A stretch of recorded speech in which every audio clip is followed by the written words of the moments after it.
ത്രിയേക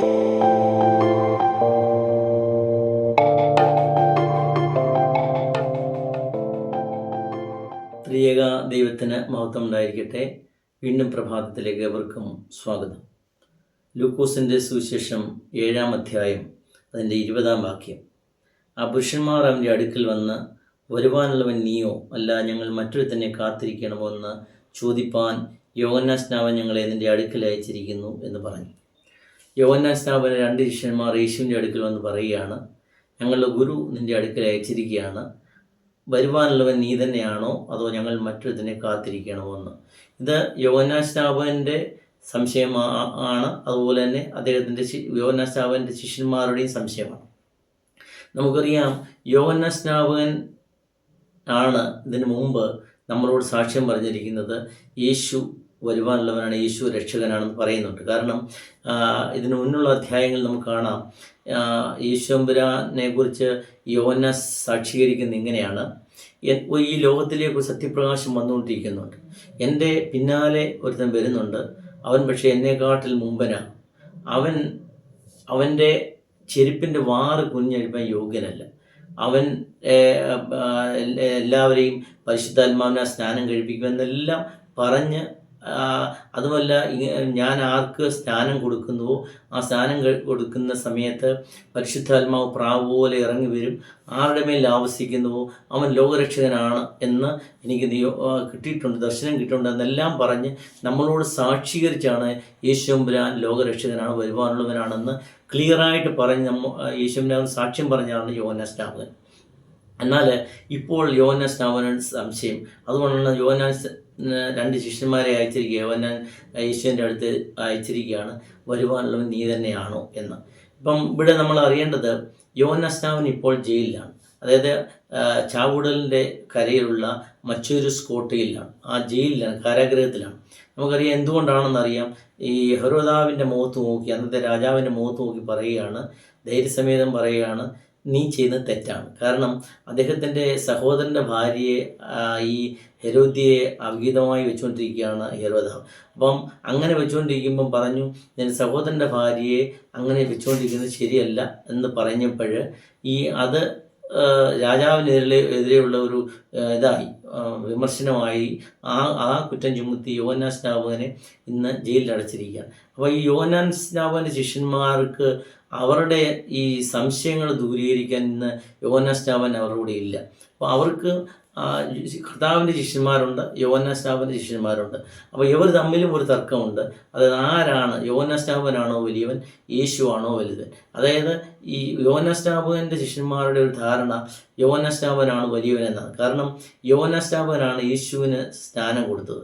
അപ്പം സ്നാനം ആര് കൊടുത്തോ, വലിയവനിൽ നിന്ന് ചെറിയവനിലേക്കാണ് സ്നാനം പോകുന്നത്, അല്ലെങ്കിൽ ഗുരുവിൽ നിന്ന് ശിഷ്യന്മാരിലേക്കാണ് സാധാരണ. ഇവിടെ യോഹന്നാൻ സ്നാപകനാണ് യേശുമ്പുരാൻ സ്നാനം കൊടുക്കുന്നത്. അപ്പം യോഹന്നാൻ സ്നാപകൻ്റെ ശിഷ്യന്മാരുടെ ഒരു ചിന്തയെന്ന് പറയുന്നത്, ഞങ്ങളുടെ ഗുരുവാണ് വലുത്, അവൻ വലിയവനായതുകൊണ്ടാണ് യേശുവിന് സ്നാനം കൊടുത്തത്. അപ്പം കൂടുതൽ സ്ഥാനം വലിയവനെന്നുള്ള ചിന്ത യോഹന്നാൻ സ്നാപകന് ആണ് കൊടുക്കുന്ന യോഹന്നാൻ സ്നാപകൻ്റെ ശിഷ്യന്മാർ.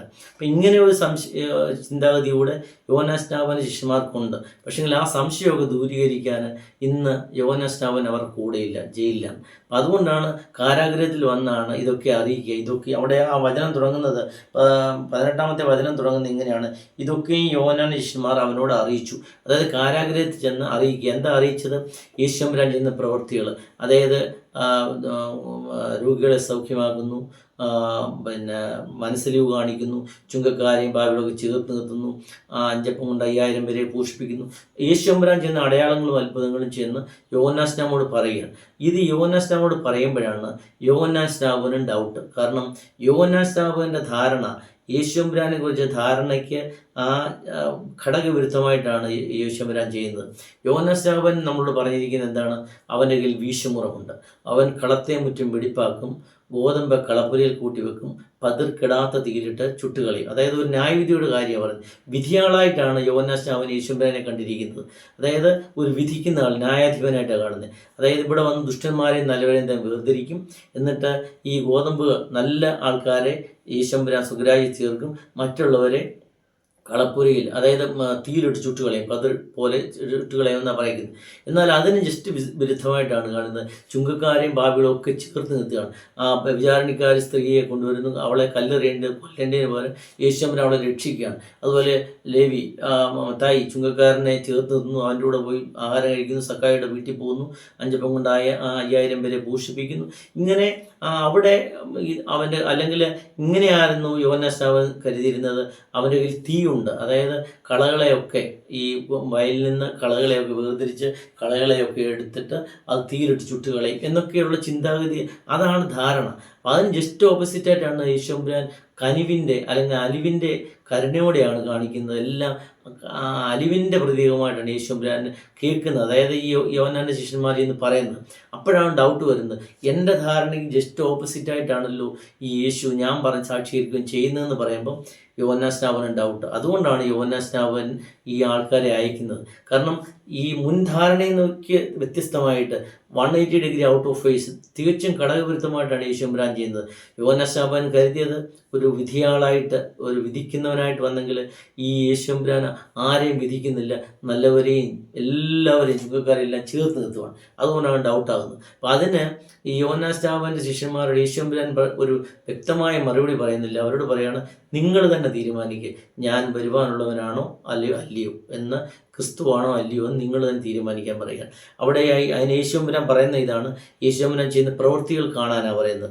ആ നാഴികയിൽ അവൻ വ്യാധികളും ദണ്ണങ്ങളും ദുരാത്മാക്കളും പിടിച്ച പലരെയും സൗഖ്യമാക്കുകയും പല കുരുടന്മാർക്ക് കാഴ്ച നൽകുകയും ചെയ്തിട്ട് അവരുടെ കുരുടർ കാണുന്നു, മുടന്തം നടക്കുന്നു, കുഷ്ഠരോഗികൾ ശുദ്ധരായിത്തീരുന്നു, ചെകിടർ കേൾക്കുന്നു, മരിച്ചവർ ഉയർത്തെഴുന്നേൽക്കുന്നു, ദരിദ്രന്മാരുടെ സുവിശേഷം അറിയിക്കുന്നു എന്നിങ്ങനെ നിങ്ങൾ കാണുകയും കേൾക്കുകയും ചെയ്യുന്നത് ചെന്ന യോഹന്നാൻ സ്നാപകനോട് അറിയിക്കണം.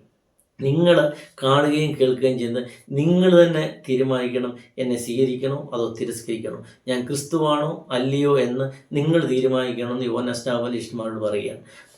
ഇത് തന്നെയാണ് കർത്താവ് ഇന്ന് നമ്മളോടും പറയുന്നത്. ഈ വേദപുസ്തകത്തിൽ പറയുന്ന കാര്യങ്ങളൊക്കെ കണ്ടിട്ട്, യേശുമ്പുരാൻ്റെ പ്രവൃത്തിയെ കണ്ട് ഇന്നും യേശുമ്പുരാൻ്റെ അത്ഭുതങ്ങൾ ലോകത്തിലൊക്കെ നടന്നുകൊണ്ടിരിക്കുമ്പോൾ ഇപ്പോഴും നമ്മളോട് കർത്താവ് ചോദിക്കുകയാണ്, നിങ്ങൾ തീരുമാനിക്കണം, നിങ്ങളുടെ സ്വാതന്ത്ര്യമാണ്, എന്നെ രക്ഷകനായി സ്വീകരിക്കണോ അല്ലെങ്കിൽ വേണ്ടായോ എന്ന് നിങ്ങൾ തീരുമാനിക്കണം. നിങ്ങൾ തന്നെ തീരുമാനിക്കുക. നമുക്ക് ചോയ്സ് തന്നിരിക്കുക. എന്നാൽ അത് കഴിഞ്ഞൊരു കാര്യം പറയുന്നുണ്ട്, വേണോ വേണ്ടായോ എന്ന് പറഞ്ഞിട്ട് എന്നെ സ്വീകരിക്കുന്നവന് എന്താവും അല്ലെങ്കിൽ തിരസ്കരിക്കുന്നവൻ എന്താവും എന്ന് ചെറിയൊരു സെൻറ്റൻസിൽ യേശുമ്പുരാൻ അവിടെ പറയണം. എന്നാൽ എങ്കൽ ഇടറിപ്പോകാത്തവൻ ഭാഗ്യവാൻ എന്ന് ഉത്തരം പറഞ്ഞു. എങ്കൽ ഇടറിപ്പോകാത്തവൻ ഭാഗ്യവാൻ, കാരണം എന്നെ സ്വീകരിക്കുന്നവൻ ഭാഗ്യവാനാണ്. അതായത് ഇതെല്ലാം കണ്ടിട്ട്, കുരുടർ, ഈ ലോകത്ത് നടക്കുന്ന എല്ലാം കണ്ടിട്ട്, കുരുടർ കാഴ്ച പ്രാപിക്കുന്നു, മുടന്ന് നടക്കുന്നു, അടയാളങ്ങളും അത്ഭുതം കണ്ടിട്ട്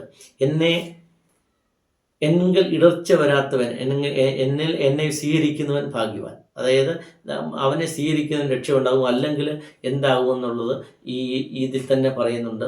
വരുവാനുള്ള ലോകത്തിൽ എന്താ വരുമെന്ന് വേദപുസ്തകം പറയുന്നുണ്ട്. എങ്കിൽ അതിൻ്റെ ജസ്റ്റ് ഓപ്പോസിറ്റ് ആയിരിക്കുമല്ലോ.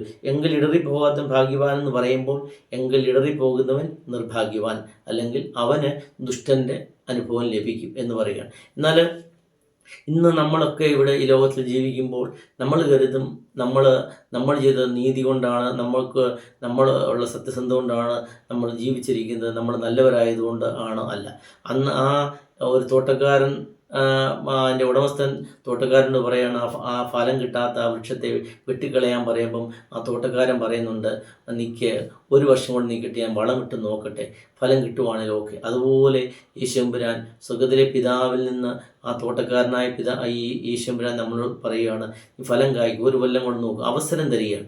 നമുക്ക് ഇതെല്ലാം കണ്ട് വീണ്ടും വായിച്ച് അല്ലെങ്കിൽ ഗ്രഹിച്ച് ദേവാലയത്തോടും നമ്മുടെ ദൈവത്തിൻ്റെ അഭിഷിക്തന്മാരിൽ നിന്ന് കേട്ടും ഒക്കെ നമുക്ക് അവരിൽ നിന്ന് പറയുന്ന യേശുമ്പുരാൻ്റെ സാക്ഷ്യം ഇതെല്ലാം കാണുകയും കേൾക്കുകയും ചെയ്യുന്നത് എന്നിട്ട് നമുക്ക് സ്വീകരിക്കാം, തിരസ്കരിക്കാം. അത് നമ്മുടെ ചോയ്സാണ്. അപ്പോൾ യേശുമ്പുരാൻ പറയുകയാണ്, എങ്കൽ ഇടറിപ്പോകാത്തവൻ ഭാഗ്യവാൻ. അവങ്കൽ ഇടറിപ്പോകാതെ യേശുമ്പുരാൻ രക്ഷകനായി സ്വീകരിക്കുവാനും സുഖരാജ്യത്തിന് വിതരാകുവാനും നമുക്ക് കഴിയട്ടെ. ദൈവത്തിൻ്റെ പരിശുദ്ധാത്മ സഹായിക്കട്ടെ എന്ന് പ്രാർത്ഥിക്കുന്നു. ദൈവം നമ്മെ സമർത്ഥമായി അനുഗ്രഹിക്കട്ടെ.